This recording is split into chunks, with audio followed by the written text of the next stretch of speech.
We're back with more NBA playoff coverage, and in this one, I'll be covering the Game 5 action of the NBA Finals between the Pacers and the Thunder. So to get straight into it, you know how I mentioned Isaiah Hartenstein wasn't much of a factor in any of the previous four games. Well, he would get himself established pretty early on with a throwdown that got pretty much the entire OKC crowd lit, as if they weren't already at that state, given the stakes of this game.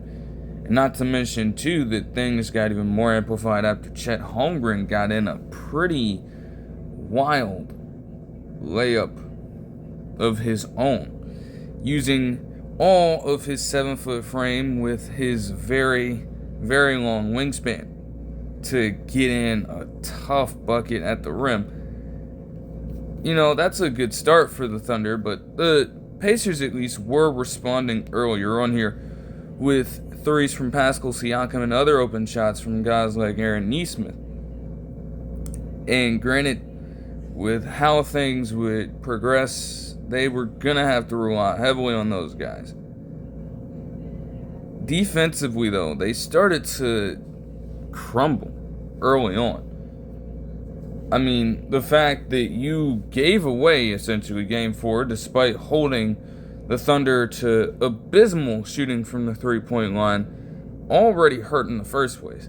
Now it seemed like, as this game was starting off, the Thunder were actually shooting a lot better from the field, and a lot of that had to do with the coverage the Pacers were doling out consistently. Because there's no way that they should just be getting open corner look after open corner look. Not to mention as well, the key in a situation like this is to protect the basketball. Now again, you're back here in Game 5. You did struggle in Game 1 in Oklahoma City to protect the basketball, but you got away with that because of the game winner by Tyrese Haliburton then. However, even with that being said, that's not a sustainable way to succeed and win basketball games. You can't continuously turn the ball over at such a high rate and expect to come out on top every time. And it would start to hurt them early on. And a lot of them were just routine, very head-scratching turnovers. And I guess it would be maintained throughout the rest of the game too. But some of them were just like half-ass fucking bounce passes and shit that they were just able to read like a book and intercept with ease. Like, I just didn't necessarily understand that. Tyrese Haliburton had one at this point as well. And all of this would go on over the course of a 12-2 run, despite Pascal Siakam having 6 points in the quarter of his own. Jalen Williams would match that on the other side, and most of those points, pretty much all of those baskets, came with just easy opportunities in transition to where he could just elevate inside the restricted area and go up for an easy dunk or a layup. Every single one of his shots in that period. Just rinse and repeat. And it continued to sink the Pacers as they would give up a 12-2 run during this time. Now, Miles Turner as well would put a stop to that with an attempted and one as well.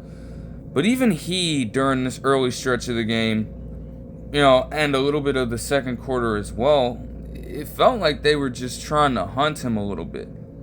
Like, they consistently were going right at him. I kid you not. On a few possessions in a row, you had Caruso and Holmgren try to dunk it on this nigga. Now, they both missed, but it takes so much out of an individual to try to contest shots like that. And while he was able to get a few responses on the offensive side here and there was a situation defensively where he was late on a rotation and gave up an easy three-pointer to, I think it was Aaron Wiggins, in transition. Which again, if you're in Miles Turner's position there, you have to get out there much quicker than that. But knowing how taxing that kind of task can be, That's honestly not that surprising. Still, if you weren't going to do that, the Thunder were just not going to stop with their game plan. They were going to continue sticking with it. Like Aaron Wiggins at a stretch was perfect from the field. All 3 of his field goals were from the three-point line, and he made every single one of them. Things like that could not happen. They continued to give up the backdoor cuts. They continued to allow Alex Caruso to just be a two-way force. And even SGA was still doing what he is very capable of doing. Now, granted, coming into this game, he had the 3rd most points in the first 4 games of finals debut with 131. But at the same time, he didn't even necessarily have to do the craziest amount of things, because his teammates, especially when you look at what Jalen Williams and Chet Holmgren were doing throughout this game, in this early stretch, all SGA had to do was focus on two-way play. Jalen Williams was fucking holding it down on offense and then some. And I mean, Chet Holmgren was getting a few offensive scores, but he was holding down the fort on the defensive side as well. So that just amplified everything the Thunder were doing. And at this point, they were hyper efficient too. Normally, that's the Pacers' game plan. They're going to turn you over. They're going to get out in transition. They're going to get all the points off of turnovers. And they're going to be efficient from the field while doing so. The Thunder beat them at their own game here. And especially as this game continued to just get worse and worse and worse, because they were damn near down by 20. I think the lead got up to as much as like 18 or 19 in the second quarter. That's how bad it got. And yeah, as much as 18. For them to only have been down by 14 points at halftime by the end of the second quarter was pretty much a miracle. They did not win in any statistical category. They were the team struggling from the three-point line. They were the team that coming into the second quarter already had 9 turnovers, and that number certainly increased throughout the quarter as well. Siakam was doing alright, and, they could get things going at times, but nothing was truly effective for long. And the Thunder were just putting them niggas in a fucking box all first half long. Even when they thought they had good looks, the Thunder were just right there to force some of the wildest jump shots I've ever seen. I don't think they forced any 24-second shot clock violation, but it felt like pretty much every single time they got them in a specific pocket of the court, the Thunder just swarmed over and capitalized on the opportunity, forcing some desperate measure by the Pacers. And more often than not, that shit did not work. But of course, this is self-imposed as well. I mean, for one, on the one side, when it comes to your defensive capabilities, the Thunder just did away with that completely. I mean, Jalen Williams, again, for a player who stands at 6'5", he played in this particular game much bigger than his build and height. I shit you not. Like, he was taking people straight to the fucking rim. Elevated right over Neesmith for a posterizer. Got an and one on a possession right after that, off of yet another turnover from the Pacers. And they had another short 7-2 run at this point of time. Now, again, the Pacers were able to close out the quarter to trim the lead down to 14. But you still felt as though it could have been done there. Nothing was going right for them. And to make matters even worse, let's just take a second to talk about Tyrese Halliburton. Because if you notice, I haven't even brought his name up a single time in this recap. And there hasn't necessarily been any reason to, per se. Even that, though, is the result of, or potentially the result of, something that could be incredibly important when you look at how this overall series could go. Because he did suffer a right calf strain as he was trying to drive on Chet Holmgren on a possession earlier in the first quarter. He re-aggravated the same injury, and it clearly hurt him. So before I say anything I would say about it, I just gotta make that clear. Like, you could tell throughout the course of this entire game that movement was very difficult for him. Even though he tried to come back after sitting out for a little bit, getting it checked out, as he should have in that moment. That was the right call. They tried to let him continue playing, and granted, again, as people have stated, maybe he shouldn't have. Maybe they should have let it rock with other players like TJ McConnell, and we'll get to TJ McConnell in a second. But they should have stuck with them, maybe, as other people were suggesting throughout all of these different shows and segments in the aftermath of the game itself. Like, yes, that could have happened. Sure, maybe he could have chosen to sit out and get ready for Game 6 while I'm trying to rest that up as best as he could. At the same time, as I continue to reiterate, you're in a situation like that where you have the potential to either lead 3-2 or trail 3-2 coming out of this ball game. Pivotal Game 5 on the biggest stage of the NBA season.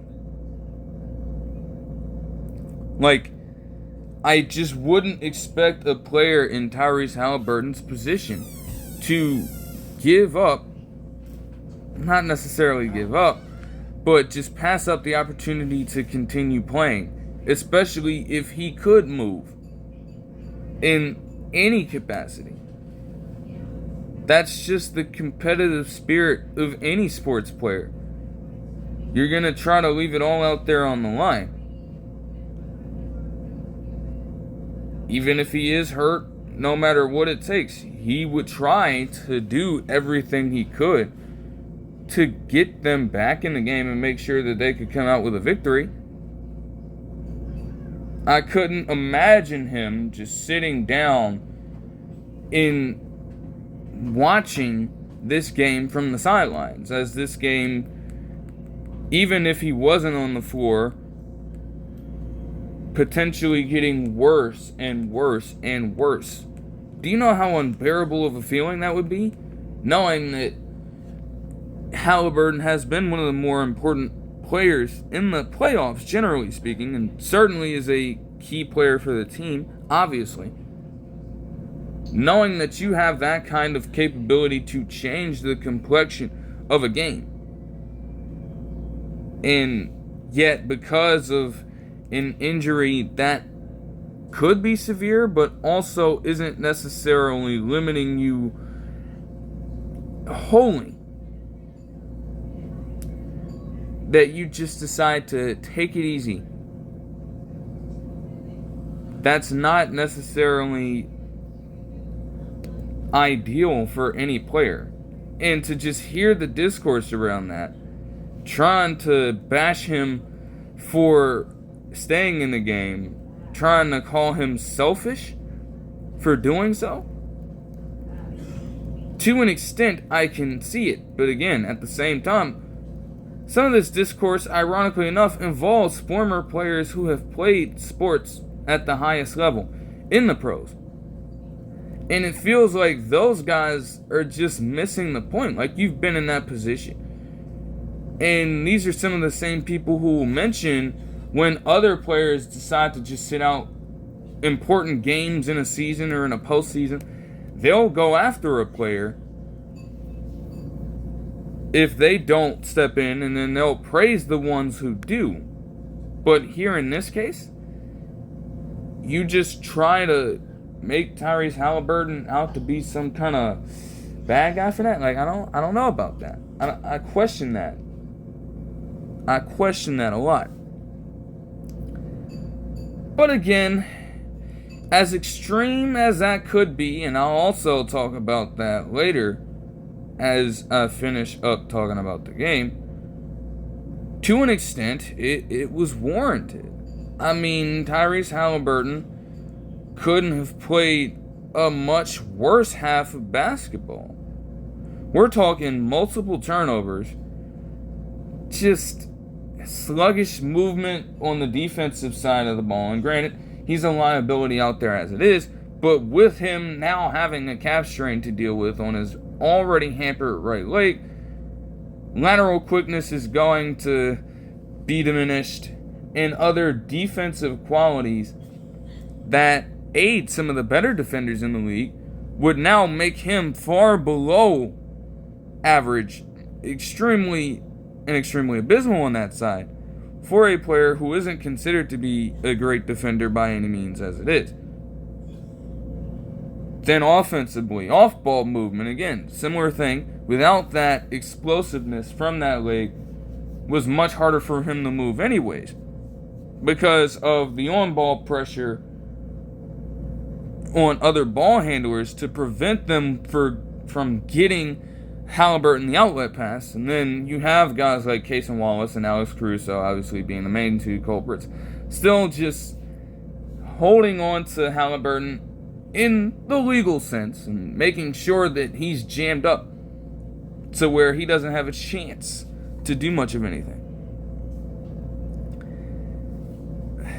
Then, not to mention the fact that he didn't score a single point or didn't make a single field goal at all.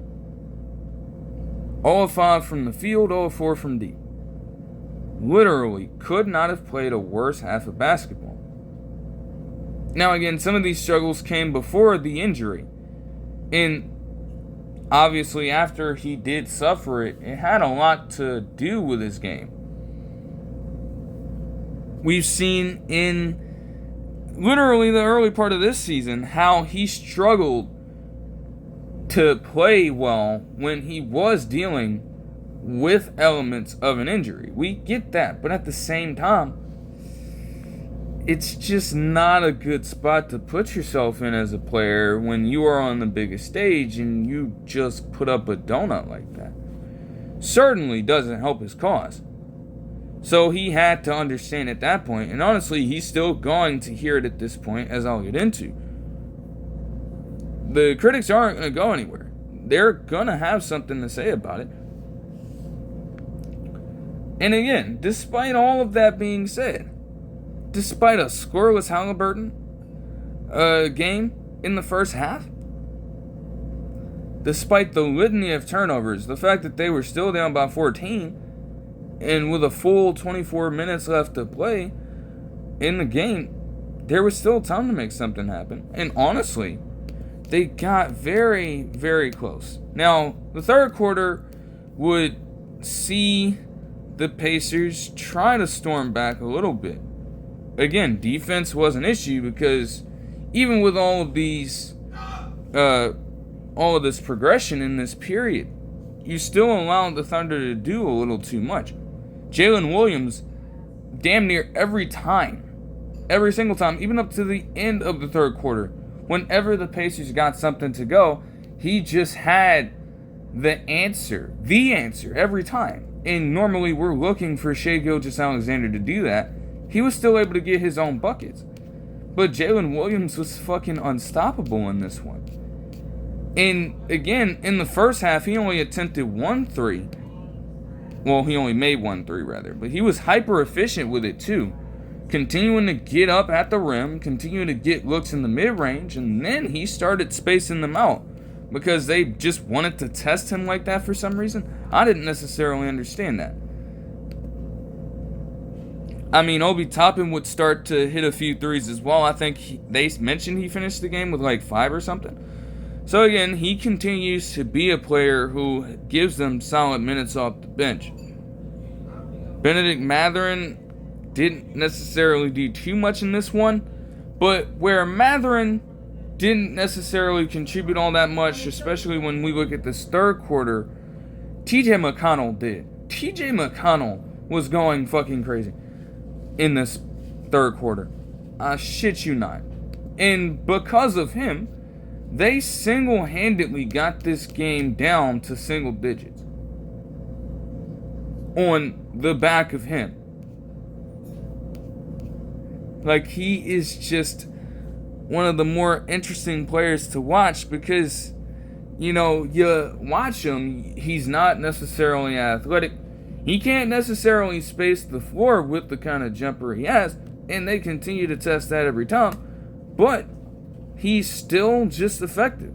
So he was out there doling out a few passes to guys like Obi Toppin earlier in the period, and then he just took over himself.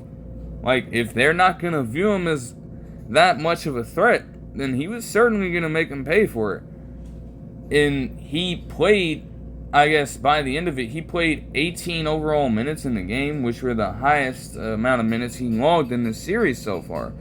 But it was well worth it because damn near every single possession, he was just automatic. And it was just the same fucking elbow jumper every time. But man, that shit was money. It was money.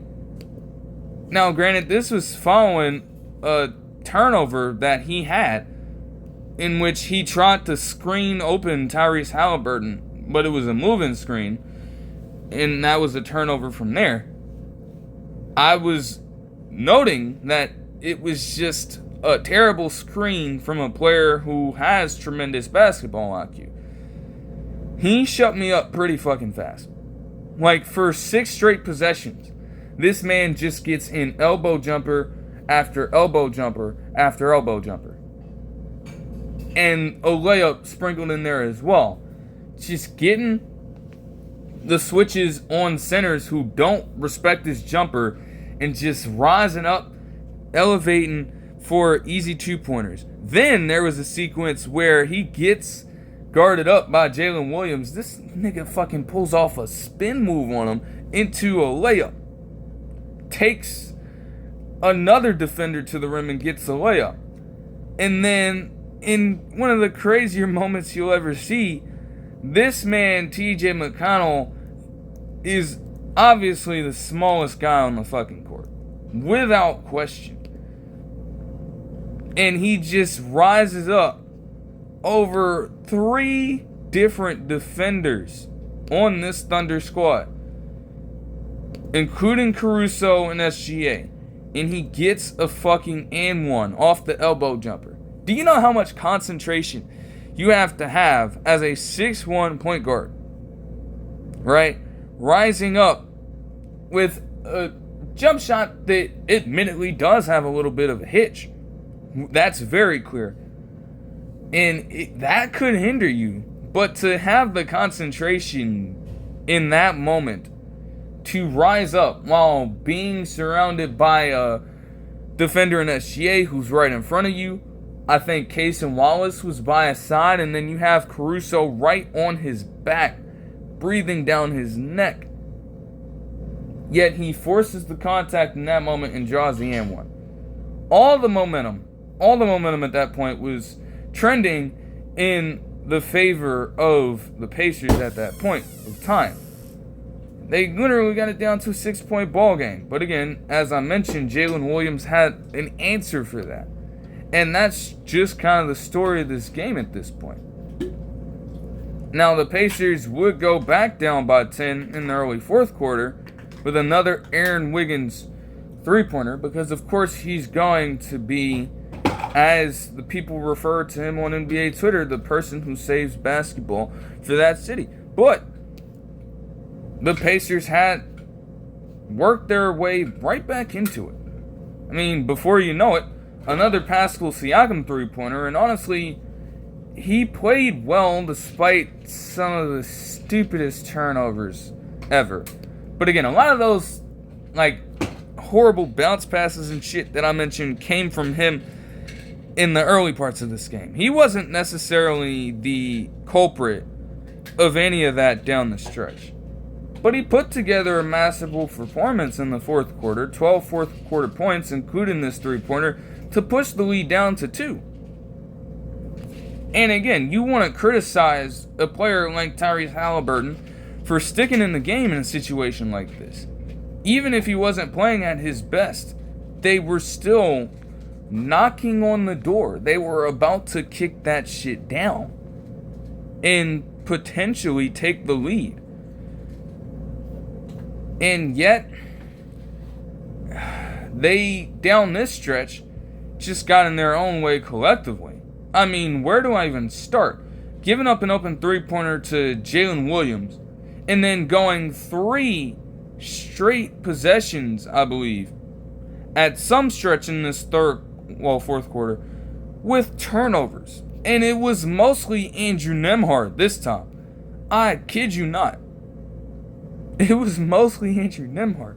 I mean, from the bounce passes to just, I guess, very irrational reads in terms of being at a certain area of the court and trying to pass it back to a guy like Tyrese Halliburton late in the middle of the court across your body. If you don't do that shit in football, you never throw across the middle late with a crossbody throw. So why would that work in basketball all of a sudden? And again, I'm looking at Andrew Nembhard. I'm like, what the fuck are you doing? This is a player who is usually a very great passer. I mean, we've seen that from him in pretty much his entire basketball career. And honestly, if his brother Ryan Nembhard from Gonzaga trends the same way, we're going to see it from him as well. There's literally just evidence of him being able to lead an entire offense with his passing. It's in his DNA, for crying out loud. And yet, in this moment, you choose to just do away with that completely and just make the most mind-numbing decisions imaginable. Swiftly, despite being down by just 2 points. By just 2 points. They gave up a 15-4 run in the quickest amount of time imaginable. And at that point, there wasn't much they could do. There wasn't much of anything they could do at that point.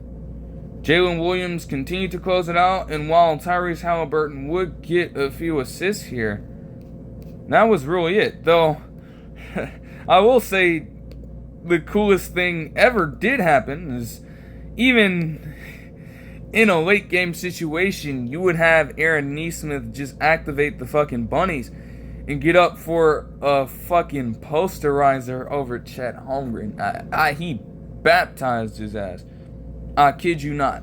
It didn't end up mattering, but that was a sight to watch.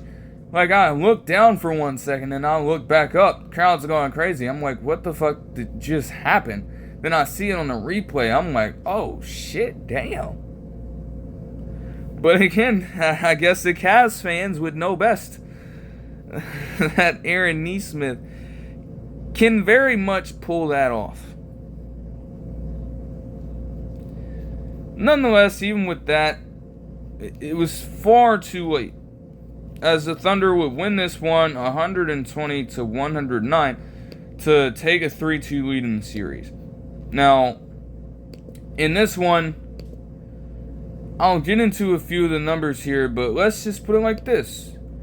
Shai Gilgeous-Alexander and Jalen Williams are the first pair of Thunder teammates to put up 30-point ball games in an NBA Finals.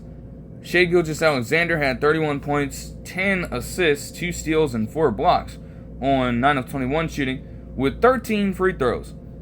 A good game by his standards, and that's damn near what he averaged in the regular season. But this one goes to Jalen Williams. In a pivotal Game 5, for all intents and purposes, he puts up a 40-point ball game, a playoff career high, and 6 rebounds and 4 assists on 14 of 25 shooting with 3 threes of his own. As I mentioned throughout this entire thing, just automatic, unrelenting, on both sides of the basketball. And that's what you want in a player, especially in this particular system. We're looking at all of these co-stars who have the potential to be two-way guys. Jalen Williams has been the embodiment of that. That's why he's had the season he's had when it comes to accolades, when it comes to award recognition. He's very much been deserving of that. And this game just shows you how he could take that to the next level. Because you're not expecting him to be that damn great offensively to the point where he's putting up this kind of ball game. But if he can consistently provide you with that sort of marksman shooting, it just makes this team even more dangerous than they already are, which is scary to think about. Chet Holmgren had 9 points and 11 rebounds with 3 blocks on 4 of 15 shooting. Again, very atrocious night in terms of offense, but defensively, he served as a deterrent. Caruso didn't necessarily have the greatest of games by his standards, especially with what he's done in the series. But no worries, because off the bench, Aaron Wiggins and Cason Wallace picked up the slack with 14 and 11 points respectively, both, getting 4 and 3 threes respectively as well. Eugen Storch also had 3 threes with 9 points. And as for the Pacers, T.J. McConnell had 18 points off the bench with a 13-point third quarter on 8 of 14 shooting with a 3. And then Pascal Siakam, again, despite all the turnovers, he had 6 by himself. Fucking crazy, right? But 28 points, 6 rebounds, and 5 assists with 3 steals and 2 blocks by the end of it. A solid all-around game for him, and on 9 of 15 shooting. So he was efficient in terms of getting up shots. But the turnovers just did them in. You look at it, the Pacers turned the ball over 22 times compared to the Thunder's 11, and gave up, wait for it, 32 points off of turnovers, while scoring just 9 points off of turnovers themselves. By far the biggest difference in the ballgame. They lost the 3-point battle, they lost the free throw battle, and they certainly lost the battle when it came to shot making, and at least shot attempts. Like, when you can have a team in an 11-point ball game get up 12 more shots because of rebounds as well. Keep in mind, that was something too. Especially when this game was getting closer. You're telling me that you get some of the stops that you're looking for and you can't secure a fucking rebound? It just continued to accumulate, and it was a pain in their ass by the end of this game. Now, to go back to Tyrese Halliburton's contributions, because he would finish with just 4 points, 6 assists, and 7 rebounds, with 3 turnovers, only getting 4 free throws in. Okay? Now, again, criticism, if it's fair, is warranted. Because, again, to be a player who has taken the strides that he has in this postseason run alone, and to put up something like that on the biggest stage, is horrific. There is no other way around it. So you can't necessarily be that delusional, even if you are a heavy Tyrese Halliburton fan like I am. You can't be that delusional and say that he doesn't deserve any critique here. Like, if he has gotten into this territory where he is considered to be a superstar, you're going to have a lot of the attention be diverted his way. And that's fair game. Also, too, when you look at it, every single person that needed to do something in the game did their job and then some. Pascal Siakam certainly did. Jalen Williams certainly did. SGA, even in taking, I guess, the Robin role here, did. On both sides of the basketball. And when you are matching up against all of that to just put up a paltry 4 points, you're going to hear it. No matter how loud it gets, you're going to hear it. Now, as far as we know right now, he, according to Rick Carlisle, would be a game time decision for Game 6. So, we don't necessarily know how things are going to go at this point. We don't even know if he'd necessarily play. All I'm going to say is this. I do believe that the Pacers can win. You know, Halliburton, if he doesn't play, we don't know. But hey, health is the most important thing. So, you know, we're going to see if he would be willing to give it a go. And even he's saying in the midst of all this that if there is a chance that he can play, I guess the specific quote was, if he can walk, he can play in this game. So even he would still be down. But I would like them to take it as seriously as they could in this situation. You know, at home, it's going to help a little bit to have that crowd behind you.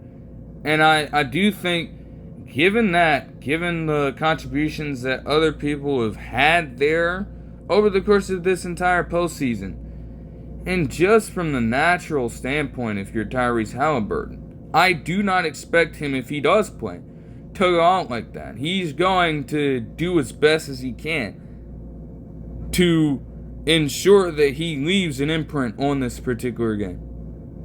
So I think the Pacers will get it. But still, no matter what he does, what I think most people can agree on, whether you're a critic or a supporter of his, is that all eyes are going to be on him for this one, especially following up a performance like that. You can't be in his position and have just 2 straight stinkers like that. That would not suffice in the NBA landscape. It could not. And optimally, the team will certainly not win this game if he doesn't bring his A game, or at least something that can help contribute to a win.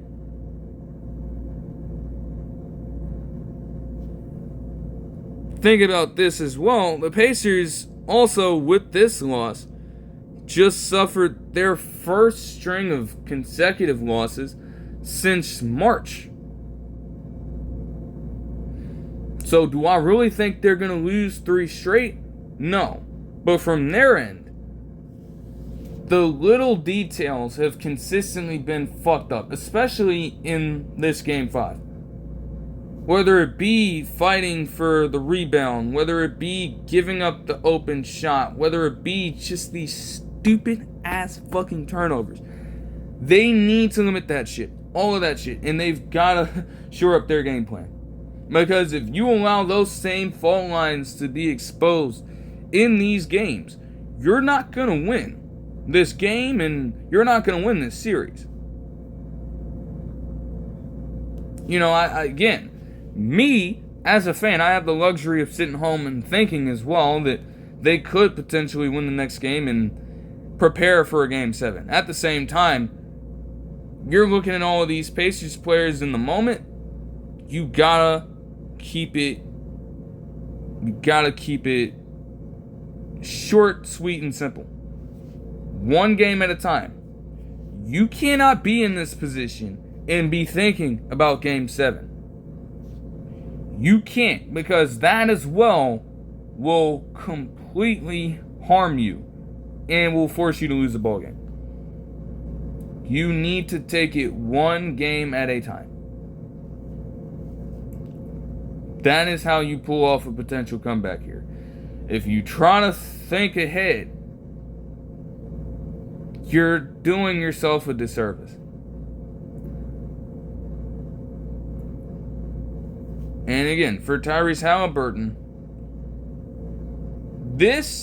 yes, you could argue that he was hearing a lot of shit when he was just being benched at the Olympics over the last summer. But this is probably the most pressure he has faced in his career.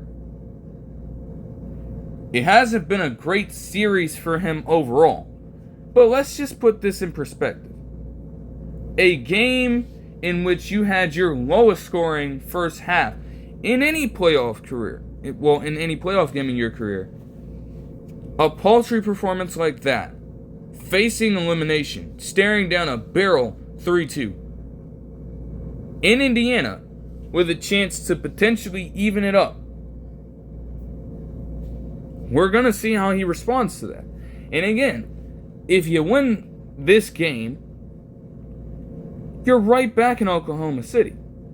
You won game 1, struggled in game 2, and in game 5,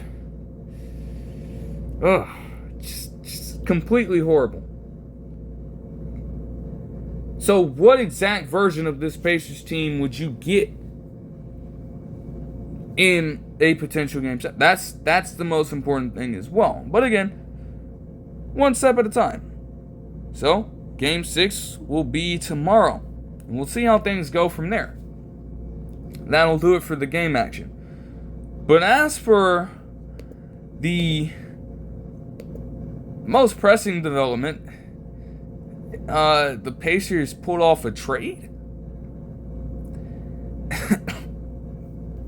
They traded their 23rd overall pick and the draft rights to one Mojave King from New Zealand over to the Pelicans in order to get back their pick that they acquired from them. Honestly,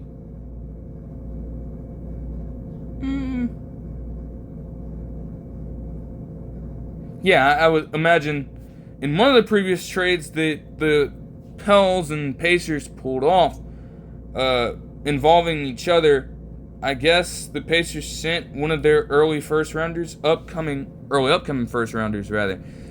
over to the Pelicans. They get that back in this particular trade now.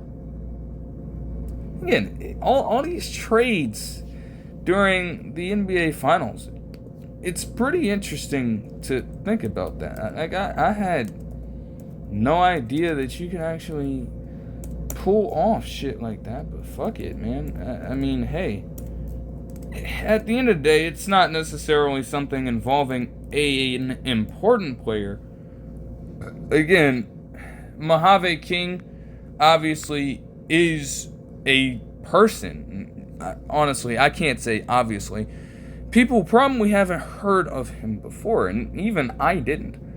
But he was a draft and stash player, originally for the Lakers, and then he's just been over in New Zealand for the last few years. I guess in different leagues around there. So, not necessarily a risky move at all to just do away with him. Like, you can afford that.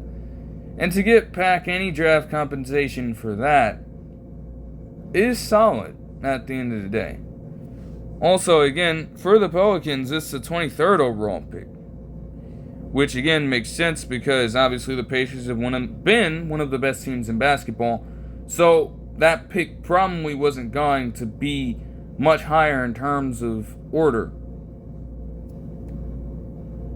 But that'll do it for this one. I hope you guys enjoyed the video, and I'll see you guys in the next one. Peace.